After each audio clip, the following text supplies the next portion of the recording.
তিস্তায় মাছের মড়ক, তিস্তায় ভেসে উঠল মরা মাছ। মাছের মড়কে এলাকায় চাঞ্চল্য ছড়িয়েছে।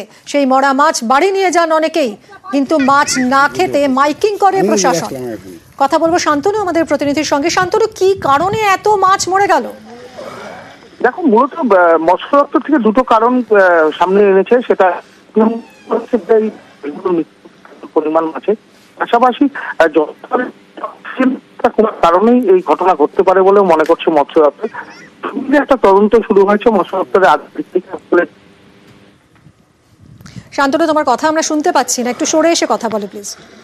যে ছবি আপনাদের দেখাচ্ছি তিস্তার ছবি, তিস্তায় মাছের মড়ক এবং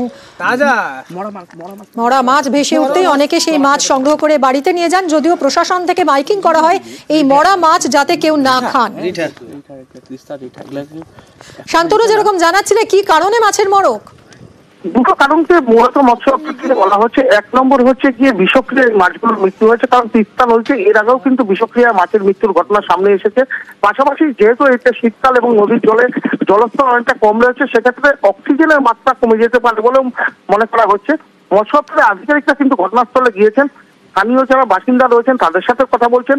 মৃত মাছের নমুনা সংগ্রহ, পাশাপাশি জল সংগ্রহ করে সেই জল পরীক্ষা করার ব্যবস্থা করা হচ্ছে।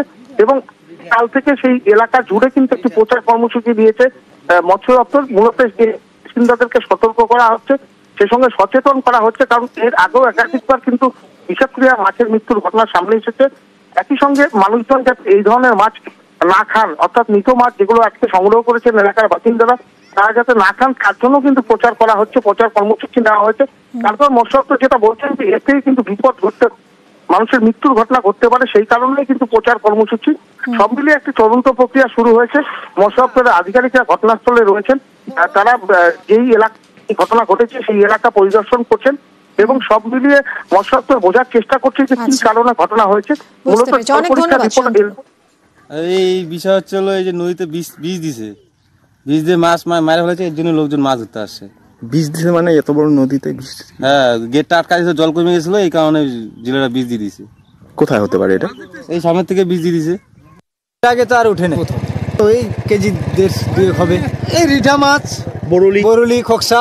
এখন কি করে বলবো কেন হইলো, যে কিছু হয়তো একটা কিছু পড়ছে, হয়তো ওই জলে কিছু দূষণ হতে পারে, কিংবা ওই হয়তো উপরে মাছ ধরার জন্য কিছু বিষ প্রয়োগ করে সেই বিষের অ্যাকশনে মাছ মারা যেতে পারে।